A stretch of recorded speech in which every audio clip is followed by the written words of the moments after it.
Mayor Chandigarh municipal corporation और adviser Himachal महासभा चंडीगढ़, मैं उनसे निवेदन करूंगा प्लीज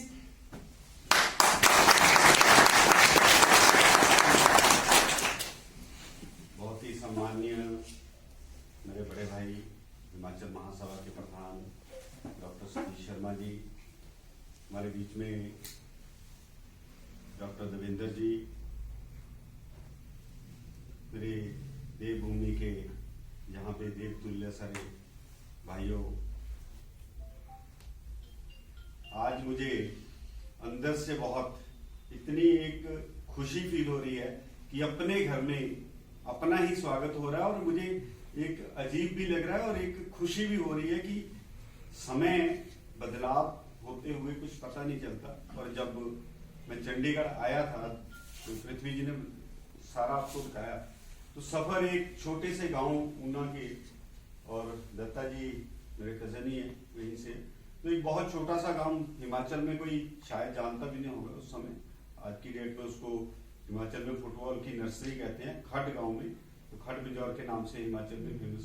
उस गांव से निकल के स्कूली भी शिक्षा वहीं से ली, कॉलेज ऊना से करा, और कॉलेज में एक संस्कारिक छात्र जीवन में एक संस्था के साथ जुड़े जिसका नाम आप सबको पता होगा, अखिल भारतीय विद्यार्थी परिषद, जो दुनिया की सबसे बड़ी एक विद्यार्थियों को लेके चलने की, उनकी समस्याओं के समाधान के लिए एक संस्था है। तो मैं उससे जुड़ा। देवेंद्र जी 1984 में मैं कॉलेज आया था, तो उस समय जो सारे लोग हैं हमें पता है कि SFI जो कॉमरेड उससे संबंधित है, तो हिमाचल में ये माहौल था कि कॉलेज में जब हम जाते थे, जो गांव के लड़के थे, हम सब लोग गांव से आते थे, शहर के जो लोग थे तो उनको कहते थे ये लाले सारे ABVP के, बीजेपी के, बट गांव वालों को सारे कॉमरेड है। तो हमने नई शुरुआत करी थी 1984 में। हम एक ही गांव के 70 लड़के कॉलेज में पढ़ते थे और हमने जाते ही अखिल भारतीय विद्यार्थी परिषद का दामन थामा। उसका कारण था कि संस्कारों में, गांव में पिताजी आजादी से पहले के स्वयंसेवक थे, तो ये चीजें जो है संस्कार है जो विरासत में मिले, तो हम वहां पे गए। और 1985 में मेरे संगठन ने छात्र जीवन में पहला चुनाव लड़ाया, और उस समय का जब SFI वाले हमें नॉमिनेशन नहीं करने देते थे, मैं पहला विद्यार्थी परिषद का कैंडिडेट था जिसको CR के लिए पार्टी ने बोला था कि आपने क्लास रिप्रेजेंटेटिव का चुनाव लड़ना है, और अनअपोज्ड में जीता। तो ये एक आपकी ताकत की और संगठन की देन है कि हम सबको एक था कि गांव के लोग हैं वो कॉमरेड होते हैं, और हमारे गांव में जो प्रधान बनते थे वो बनते थे। उस समय बहुत ज्यादा, मतलब ये SFI और कॉमरेडी का बहुत ज्यादा चलन था। तो जब ये विचार लेके हम उस समय चले, और शायद देवेंद्र जी आपको भी याद होगा 1985 में ऊना में एक बहुत बड़ी हिमाचल यूनिवर्सिटी के बाद एक लड़ाई हुई, इतनी बड़ी SFI और ABVP के बीच में, जो एक आज भी इतिहास के तौर पे जानी जाती है। तब से लेके आज तक हमारे संगठन ने पीछे मुड़ के नहीं देखा। आज दिन तक कभी भी हम ऊना कॉलेज में इलेक्शन ABVP नहीं हारी, वो संगठन निरंतर आगे बढ़ता है। तो ये आपकी एक ताकत, जहां से आपको विचार मिलता है, उस विचार को लेके बढ़े। और 89 में मैं चंडीगढ़ में आया, जहाँ से मैंने कंप्यूटर का डिप्लोमा करा, और 91 में जैसे पृथ्वी जी ने बताया दिल्ली में जाके एज ए कंप्यूटर प्रोग्रामर मैंने अपना जो इसका जॉब का सिलसिला वो शुरू करा। 4 साल बाद फिर मुझे मौका मिला, मैं चंडीगढ़ शिफ्ट हो गया 95 में। तब से लेके अब तक मुझे ये नहीं पता लगा कि कब ये सफर कट गया, आप सब भाइयों के सहयोग से, आशीर्वाद से। तो अभी एक पृथ्वी जी बात कर रहे थे कि ईमानदारी और उसकी बात करती है। मैं चंडीगढ़ आया तो रणबैक्सी में मुझे IT में जॉब मिली, तो बांकरपुर में इनका सारा वो वेयर हाउस जो है वो बांकरपुर में होता है। जो हमारा MD था वो C&F उन्होंने दे दिया था। तो MD था, ये सारे जितने अपने व्यास वाले जो आज के महाराज है, तो इनके जो ससुर है उनके पास वो उसका सर, उनके आगे एक साला साहब थे जो पूरे उसके मैनेज करते थे। कंपनी में सामान चोरी हो गया, एक रवाइटल कैप्सूल आता है, तो उसके कम से कम 4 ट्रकों का माल जिस भी डीलर के पास जाता था वो खाली डिब्बे मिलते थे, अखबारें मिलती थी, सामान गायब था। तो जब मैं आया तो आईटी में था, थोड़ा विजन भी था, तो हमने देखा, तो हमने कहा कि ये काम कहाँ से हो रहा, तो हमने व्यक्ति को पकड़ा, तो उनके साला साहब उसमें निकले। फाइनली जब मैनेजमेंट बैठी तो उन्होंने बोला, यार इस जगह पे आपने अपना बंदा लगा दिया जहां पे कोई हिमाचली लड़का नहीं आपको मिलता। मुझे तब की वो बात याद आ रही है। तो मुझे उस समय रणवैक्सी कंपनी के जो C&F के एमडी थे, मेरे को आईटी के साथ मैनेजर स्टोर का भी चार्ज दे दिया कि आप सबको इसको देखें। तो ये एक बहुत फख्र की बात है। हमें भी जब बहुत कहीं इंपॉर्टेंट जिम्मेवारी वाली बात होती है, कहीं कोई कैश का काम होता है, तो जब कोई कॉर्पोरेट जा हमें बोलता है भाई कोई ऐसा हिमाचली लड़का दे दो, बहुत जिम्मेवारी है, ईमानदारी वाला काम है, तो छीना हमारा भी तो ये सफर जिस तरह कटा मुझे खुद नहीं पता। तो 98 तक मैंने जॉब करके साथ साथ में अपना बिजनेस छोटा सा एक कोरियर कार्गो का काम शुरू करा था।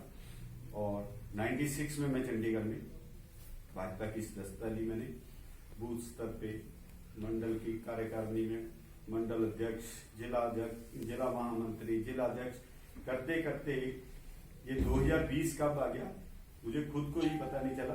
और उस दिन मैं खुद सोच रहा था कि 2016 में अगर आप सब लोग उस समय प्रयास नहीं करते, आप सब लोग एक एक हिमाचली ने 22 सेक्टर में जाके जिस तरह से वोट मांगे, शायद मैं जिंदगी में उस चीज को भुला नहीं सकता। और डोगरा जी का एहसान मैं जिंदगी भर भूल नहीं सकता। ऑफिस लिया था हमने, पहले दिन ऑफिस खोलना था, वो कोला डिपो है 22 में, तो ऊपर का उन्होंने जो नीचे बेसमेंट की सीढ़ियां उसके ऊपर रेलिंग नहीं लगाई थी। डोगरा जी मेरे साथ ऐसे ध्यान में चल रहे थे, मुझे भी नहीं पता चला कब 10 फुट नीचे एकदम गिर गई। आप देखिए सीढ़ियां नीचे पूरा फर्श है उसमें गिर गए, और भगवान ने इतना करा कि जैसे गिरे इनका एक हाथ जल ऊपर उसमें पड़ गया, तो पैरों के ऊपर गिरे। हमने इमीडिएट हॉस्पिटल, और ऊपर वाले का इतना आशीर्वाद कि इतने बड़े हादसे के बाद एक खरोच इनके शरीर पे नहीं आई और ना ही ये घबराए। इमीडिएट चलो सारे हमने सीटी स्कैन करा। तो ये जो चीजें उस समय घटी, और पार्टी में मैं पार्टी का जिला अध्यक्ष था, मेरे पास 7 वार्ड थे, ये सारा एरिया मेरे अंडर था। मगर कहते किस्मत में ना लिखा हो राजयोग तो नहीं मिलता। 3 वार्ड हमारे SC आगे रिजर्व, 3 हमने अकालियों को दे दिए। 1 वार्ड 8 नंबर जहां मैं रहता था, वहां से मेरी इच्छा थी चुनाव लड़ने की, तो वह हमारे वहां पे जो वर्तमान में अध्यक्ष अरुण सूद जी, तो वो मेयर भी थे, तो वो एग्जिस्टिंग सीट, वो वहां से काउंसलर भी थे। तो मुझे वट ऑब्वियस है कि पार्टी ने यही कहा कि भाई साहब जो हो गया आप चलिए। अंत में 2 सीटें बच गई, सारी डिक्लेयर हो गई कि 37 सेक्टर, एक 28 सेक्टर। हमारे सतेंद्र सिंह जी ने भी मना कर दिया था मैं चुनाव नहीं लड़ूंगा, तो मैंने इच्छा जाहिर की पार्टी को कि मुझे 28 सेक्टर से चुनाव लड़वा दीजिए। वहां पे सतेंद्र सिंह जी अपने ही है ऊना के ही, तो वहां से हम सीट निकाल लेंगे। मगर हमारे वो 15 से जोशी साहब थे, उनके परिवार ने सर्वे करा, 22 सेक्टर जाने को कोई तैयार नहीं था। पार्टी ने सबको बोला, अपने जितने लीडर थे, कि आप 22 से लड़ो, क्योंकि वहां पे कांग्रेस के अध्यक्ष 15 साल से काउंसलर, 2 बार के मेयर छाबड़ा जी वहां पे थे। और मीडिया कहता था उस समय जब मुझे टिकट दी गई, तो मीडिया लिखता था शेर के आगे डाला मेमना, ये मीडिया लिखता था। और बात भी सच्ची थी, मुझे कोई नहीं जानता था 22 में। मुझे को शायद कोई 10 से 15 मेरे कोई मित्र दोस्त होंगे जिनके पास मैं कभी जाता था। मगर जब चुनाव लड़ने गया, फिर 10 वहां से कैंडिडेट ऑलरेडी थे जो स्थानीय थे, वो सारे विरोध में हो गए, दूसरी जगह से आके बंदे को दे दिया। ये सारी चीजें, परिस्थितियां कैसे, मुझे याद है कि आप लोग कैसे एक एक घर घर तक गए हैं अपने हिमाचल के, और वहां पे एक परसेप्शन थी कि 22 सेक्टर में बंदा अपना उसकी कम्युनिटी बनियों की हो और हरियाणा को हो, वही जीत सकता है। ये पार्टी के सर्वे में सबने बताया होता वही जीत सकता है। जब मुझे उतारा, और मैंने एक ही चीज रखी थी कि संगठन से जो सीखा ना, वो आज जनता के बीच में दिखाने की जरूरत है। एक एक घर तक, एक एक मंजिल तक, एक एक बैल को बजाया, और मेरे को हर तीसरे घर में एक हिमाचली मिला। मेरा हौसला बढ़ता ही गया डेली, जैसे मैं और आपको जान के हैरानी होगी कि 3193 वोट टोटल मुझे मिले थे, और मैंने 22 सेक्टर में 3500 वोट ओनली हिमाचलियों का काउंट किया होता कि ये हिमाचलियों का वोट है और मैं यहां से जीत जाऊंगा। मेरे अंदर जब जाता था, बात होती थी बहन जी, माता जी, तो हमारी तो आवाज निकलते ही पता चल जाता है कहाँ के रहने वाले, जैसे दविंदर जी लोग हैं, तो मैं इमीडिएट कैच कर लेता हूँ उनको, आप कहाँ से है, मीरपुर से है, आप मंडी से है, आप शिमला, सबसे बात करके इतना सबने करा। और हर एक व्यक्ति ने जो जिसके पास एक वोट थी, चाहे वो पंचकुला में रहता था, वो चंडीगढ़ आके उस वोट वाले, उस घर वाले के साथ मुझे मिला के, या उसको मेरे साथ मेरे पास लाके मिला के, तो एक एक वोट इकट्ठी करके हमने इतना बड़ा किला फतेह किया। उसकी बदौलत, उसके परिणाम है कि आज मैं चंडीगढ़ के महापौर की सीट पे बैठ। ये सब आप लोगों की मेहनत है। मुझे लगता है उस समय अगर ये मेहनत सबने ना की होती और आशीर्वाद ना मिला होता तो ये सफर जहां तक पहुंचता ही। तो मैं आप सबके लिए बहुत नतमस्तक हूँ कि आप सबने इतना स्नेह और प्यार मुझे दिया, और खासकर मेरे वार्ड के 16, 17, 22 के जितने भी निवासी हैं, उन्होंने इतना विश्वास मुझ में जताया। और पार्टी का मैं जिंदगी भर ऋणी रहूंगा कि जिन्होंने चंडीगढ़ में एक इतिहास बदल दिया, कि राजनीतिक क्षेत्र में रहते हुए मुझे सीनियर डिप्टी में रहते हुए साथ में मेयर की सीट पे उठाया। तो कितना बड़ा विश्वास सेंटर की। तो ये इन चीजों से इतना प्रमाणित होता है कि आपकी निष्ठा क्या है। क्योंकि मैं जब कॉलेज में था तो मेरे एक दोस्त थे एबीवीपी के, तो कई बार हम हताश हो जाते थे, यार ये कामरेड ऐसे तंग करते हैं, ऐसे करते हैं। तो उसने मुझे 2 लाइनें कही गई। तो उसने कहा, कहता जिंदगी में 2 चीजें याद रखना है। कहता सहारा ना ले या दोस्त सहारे टूट जाते हैं, भरोसा मत करना किस्मत पे सितारे टूट जाते हैं, साहिल पे पहुंच के ये मत समझना कि बच निकले तुम। साहिल कहते हैं किनारे में, जरा मौज आए लहरों को तो किनारे टूट जाते हैं। तब से अब तक का सफर मैं उस दोस्त को कभी भूला नहीं कि वो इन 4 लाइनों में मेरे को जिंदगी दे गया, कितना कुछ समझा गया मुझे। तो वो चीजें लेके कभी जिंदगी में ये नहीं सोचा कि आज मैं इस कामयाबी पे पहुंच गया। मैंने हमेशा करा जैसे मैं पहले बेस्ट कर रहा था, मैं अपना बेस्ट दूं। तो उसके परिणाम आज वो उस मेरे दोस्त की कही हुई 4 लाइनें भी आज भी मुझे याद रहती है। और मैं हमेशा जब भी किसी नई कामयाबी की ओर बढ़ता हूँ तो मुझे याद आती है, और उसी तरह से, उसी गति से, उसी प्यार से सबसे मिलके काम करता हूँ। आज पोस्ट चाहे शहर के फर्स्ट सिटीजन के रूप में मुझे मिली है, मगर मेरा सौभाग्य आज भी मेरे सारे मित्र दोस्त जो भी आ रहे हैं, आप लोगों को कभी ये फर्क नहीं महसूस होगा कि इस सीट पे बैठ के कहीं ना कहीं व्यक्ति में घमंड आ जाता है, मैं इतना बड़ा हो गया। मगर मैं इस चीज को जरूर याद रखता हूं कि ये कुर्सी दी किसने। तो मैं आप सबके लिए हमेशा दिन रात, जब भी एक ही नंबर है, पिछले 20 साल से कभी मोबाइल नंबर भी चेंज नहीं करा, 24 घंटे खुला रहता है, कभी बैटरी भी खत्म नहीं होती, ये भी पक्की बात है। जब भी कोई किसी का कॉल आए, और शायद ही ऐसा इतिहास होगा कि कभी मेरा कॉल नहीं उठा, बाई चांस कहीं मीटिंग में भी है तो मैं कॉल बैक जरूर करता हूँ। दिनेश जी मेरे साथ जुड़े और इन्होंने विद्यार्थी परिषद के लिए जहाँ पे जो काम करा है, 2007 में मेरा दविंदर जी से परिचय होता। अभी हम कह रहे थे कि हम फोन पे परिचय, मैंने दविंदर जी से बहुत काम करवाए, फोन कर देता था, ये काम है जी, वो काम है। मगर सुनील ठाकुर जी हमारे उस टाइम पे विद्यार्थी परिषद के गठन मंत्री चंडीगढ़ के थे, तो 2007 में हम मिले थे। उसके बाद ये 2020-21 हो गया। शायद दविंदर जी, मेरे को लगता है कि कहीं जितने कार्यक्रम में वो अपने कार्यकर्ता सम्मान जैसे कार्यक्रमों में ही मिले। पर्सनली मैं कभी ऑफिस या ये मेरे पास हम कभी नहीं, ऐसे नहीं मिले। बट मुझे भी पता है हमारे विद्यार्थी परिषद के एक कार्यकर्ता जो आज बहुत ऊंचाइयों को जिन्होंने छुआ है चंडीगढ़ में आके। और सबसे बड़ी बात है, राजनीतिक क्षेत्र में हो या जीवन में, वैसे आपके जब आप एक स्टेट से आके दूसरी जगह पे जाके किसी कामयाबी को हासिल करते हैं तो खुशियां और हौसला और बढ़ जाता है। मैं वहां पे राजनीति करता, शायद मुझे ये आज खुशी ना होती, क्योंकि वहां पता है भाई भतीजे चाचे ताए आसपास सारे गांव जानते हैं, तो वहां माहौल कुछ हो। चंडीगढ़ ऐसा प्रदेश है जहां पे हिंदुस्तान का कोई भी ऐसी स्टेट नहीं होगी जिसका कोई व्यक्ति नहीं रहता। हर प्रदेश, हर व्यक्ति को सबसे एजुकेटेड स्टेट इंडिया में। तो उन लोगों के बीच में से जब आप निकल के आते हो तो मुझे लगता है इससे बड़ी खुशी जीवन में और कोई नहीं हो सकती। और मैं देवभूमि हिमाचल में मेरा जन्म हुआ, तो मैं बहुत सौभाग्यशाली हूँ कि ऊपर वाले ने मेरा जो भाग्य लिखा वो देवभूमि में लिखा था। तो आज उसके सहारे में जहाँ चंडीगढ़ में आके इस कामयाबी तक मैं पहुंचा हूँ, तो मैं आने वाले समय में भी आप सबका सहयोग मुझे हमेशा चाहिए। व्यक्ति कितना भी बड़ा हो जाए अकेले कुछ नहीं कर सकता। जब तक साथ ना हो, आपका साथ होगा, विकास हम करेंगे। शहर की डेवलपमेंट में एक नया मील का पत्थर स्थापित करे हूँ। मैं एक पुष्प्रण लेके चला हूँ कि इस वर्ष में 2021 में चंडीगढ़ के लिए मैं वो काम कर जाऊं जो पिछले 25 साल में मेयरों ने नहीं करा। मैं इसमें भी मुझे पूरा विश्वास है कि आपके सहयोग से चंडीगढ़ में हिमाचल का नाम और सुनहरे अक्षरों में मैं जहाँ पे लिखवाना चाहता हूँ कि वो काम जो आज तक 20-25 साल में नहीं हुए वो हमने करके दिखाए। तो उससे हिमाचल का गौरव और हम सबकी क्षमता, हिमाचलियों की क्षमता का सबको एहसास होगा। और वो एहसास सिर्फ चंडीगढ़ में नहीं रहेगा, हिमाचल में नहीं रहेगा, वो एहसास जो है वो दिल्ली तक जाएगा, सेंटर तक जाएगा, पूरे देश में जाएगा। क्योंकि जहाँ पे हर देश, पूरे प्रदेश के लोग रहते हैं।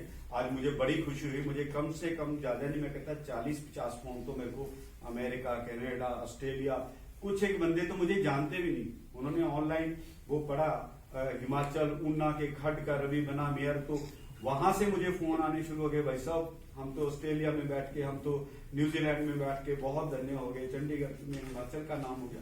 तो ये एक अपने प्रदेश के प्रति हमारी भावना, अपनी जन्मभूमि के प्रति हमारी भावना, तो ये निरंतर बनी रहनी चाहिए। और हम चंडीगढ़ में रहते हैं तो चंडीगढ़ के विकास के लिए भी, चंडीगढ़ को आगे बढ़ाने के लिए भी हम सब प्रयत्न करेंगे। और हिमाचल का नाम और सुनहरे अक्षरों में इसी 2021 में लिखवाएंगे। और जिस तरह से हमारा 2020 बीता है, उस सबको बुलाते हुए कोरोना काल जो एक ऐसी महामारी भी कह लें चलो, मगर मैं इसको तो एक ऐसा विश्व युद्ध कहता हूं जिसमें आपका शत्रु ही आपको दिख नहीं रहा था। युद्ध बहुत हुए आज तक, पाकिस्तान, इंडिया, चाइना, सबके युद्ध हुए, मगर आमने सामने कुछ दिख रहा था हमने किसके साथ क्या करना। ये ऐसा विश्व युद्ध था जहां आपको शत्रु नहीं दिख रहा था, वो अंदर से आपके ऊपर अटैक कर रहा था। तो आज हम बचे हैं, सारे हिंदुस्तान में, पूरी दुनिया में परचम लहरा है। तो मैं इसका श्रेय हमारे देश के यशस्वी प्रधानमंत्री आदरणीय नरेंद्र मोदी जी को देता हूं कि जिन्होंने 2014 में अपनी सत्ता संभालने के बाद हमारी सभ्यता और संस्कृति को जिंदा करा। उसकी बदौलत आज हम बचे हैं। आज हमने इलाज भी किया, पैरासिटामोल के अलावा हमने वो काढ़े पिए, अपना हमारा जो देसी इलाज है वही करे, जो हमारे आयुर्वेदिक है वही चले। ये एक देश को आज भारत का जो डंका पूरी विश्व में बजता है। जितने भी लोग विदेशों में रहते हैं, आज उनसे पूछ के देखिए, आपके रिश्तेदार भी है, हमारे भी है, करने पहले क्या होता था। 2014 से पहले हिंदुस्तान के प्रधानमंत्री को अमेरिका में पूरे कपड़े खुलवा के मशीन से चेक किया जाता है, फिजिकली चेक किया जाता है। ये देश के लिए बहुत शर्मनाक बात थी। आज भारत का क्या गौरव है, वो अपना प्रोटोकॉल तोड़ के व्हाइट हाउस से बाहर निकल के एयरपोर्ट पे रिसीव करके प्रधानमंत्री को व्हाइट हाउस तक लेके जाते हैं, जो उनके प्रोटोकॉल में भी नहीं है। ये आपकी जो हिम्मत है, जो आपने पूरे दुनिया में अपना डंका बजाया, ये उसका प्रमाण। मित्रों, इस चीज को ध्यान में रखते हुए हमें शहर के विकास, और आज की डेट में अगर मैं यहाँ पे किसी पार्टी की या उसकी बात में, राजनीति की बात नहीं करूंगा, क्योंकि हम सब भाई हिमाचली बैठे हैं, विचार किसी का भी हो सकता है, मगर हम में फर्क क्या है। मैं हमेशा बोलता हूं, हम में फर्क क्या है, भाजपा या कांग्रेस, हम में फर्क क्या है। हमारे चाचे का बेटा हो सकता है कांग्रेस में हो, मामा हमारा कांग्रेस में हो, या हम बीजेपी नहीं है, हम उसमें है। फर्क क्या है, सिर्फ हमारा फर्क सिर्फ और सिर्फ एक विचार का फर्क है।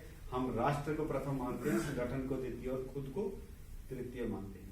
ये हमारा विचार है, और उनका विचार है एक परिवार, एक ही परिवार और मेरा ही परिवार। ये उनका विचार है। इसी विचार के ऊपर हमारी लड़ाई चल रही है, और कोई लड़ाई नहीं है, कोई जमीन नहीं किसी ने बांटे राजनीतिक दल ने। हर व्यक्ति अपना विचार लेके चलता है, मगर राष्ट्रवादी विचार को लेके हम निकले थे। जब कहते हैं निकले थे अकेले घर से, एक सफर पे लोग जुड़ते गए और कारवां बनता गया। ये इस चीज का भी प्रमाण आज हमें दिख रहा है कि हम भी एक छोटे से गांव से, मैं कंप्यूटर की शिक्षा लेने 89 में चंडीगढ़ आया था, आज शहर के महापौर है। तो उस समय मुझे याद है कि जब मैं 89 में आया तो हरमोहन धवन जी जहाँ पे वो होते थे, मंत्री होते थे, तो लोग मतलब कहीं पे आते थे वो, तो लोग धवन साहब आए, नमस्ते। तो एक विचार आता था मन में, यार ये क्या, कौन सी पोस्ट है। तब इतने गांव से आए, बहुत ज्यादा नॉलेज तो होती नहीं थी, तो सोचते थे यार ये कौन सी पोस्ट है, कैसे यहाँ तक पहुंचा जाता है। तो वो एक समाज सेवा का एक जज्बा था उनमें। समाज सेवा करते करते किस तरह से वो देवतुल्य जो लोग हैं शहर के, उनके आशीर्वाद से उन्होंने दुआएं दी, आप सबने सहयोग करा और जहां तक पहुंचे हैं। तो मैं चंडीगढ़ वासियों का, आप सबका हमेशा ऋणी रहूंगा और इस समय आगे आने वाले समय भी आपका इसी तरह स्नेह प्यार मुझे मिलता रहेगा और हम नई बुलंदियों को छूएंगे और हिमाचल का नाम दुनिया में ऊंचा करेंगे, सिर्फ हिंदुस्तान में नहीं दुनिया में ऊंचा करेंगे। जय हिंद। धन्यवाद रविकांत जी। जैसे कि हमने अभी doctor Devendra Singh professor Punjab university law department को सुना, आज की डेट में डॉक्टर साहब secretary to VC Punjab university Chandigarh, ये कुछ ही समय की बात है, आने वाला जो अगला स्टेप है हमारे भगवान से प्रेयर है वो स्टेप बहुत जल्दी ऑक्यूपाई होगा with the grace of God, with the grace of Baba Vagnath and grace of elders. साथ में मैं रविकांत जी के बारे में 2 लाइन बोलना चाहता हूं। मैं पिछले 6 साल से रविकांत जी को जानता हूं, उससे पहले मेरा परिचय नहीं था, लेकिन सेक्टर 41 दुर्गा मंदिर में हमारे बाबा वागनाथ जी जितने भी फंक्शन होते हैं, एनुअल फंक्शन होता है हमारा, जो कि नए साल के पहले एतवार को होता है, रविकांत जी ने मेरे हिसाब से आज दिन को मिस नहीं किया होगा। जून महीने में हमारे फंक्शन होते हैं, जून महीने में हमारा फंक्शन होता है क्योंकि बाबा वागनाथ जो जन्मदिन है वो 2 जून को मनाया जाता है। सेक्टर 41 दुर्गा मंदिर में 8 दिन लगातार बाबा जी की पहले चौकी होती है और 8वें दिन या 9वें दिन या 10वें दिन जब एतवार आता है शनिवार, उस दिन बाबा जी का विशाल भंडारा और जगराता होता है। तो रविकांत जी ने वो भी कभी मिस नहीं किया। तो मैं सिर्फ अपने शब्दों को यही पे विराम देता हुआ भगवान से प्रार्थना करता हूं कि जो हमारी मुराद है भगवान बहुत जल्दी पूरी करेंगे। एक आपसे जयकारा दोबारा फिर बुलाना चाहता हूं क्योंकि सिर्फ श्री बाबा वागनाथ नहीं रह सकते, क्योंकि आदत है। तो एक बार अपने मन से दिल खोल के जयकारा पौना हरि बाबा जी का बोल सच्चे दरबार की जय। चाय पान की व्यवस्था की गई है।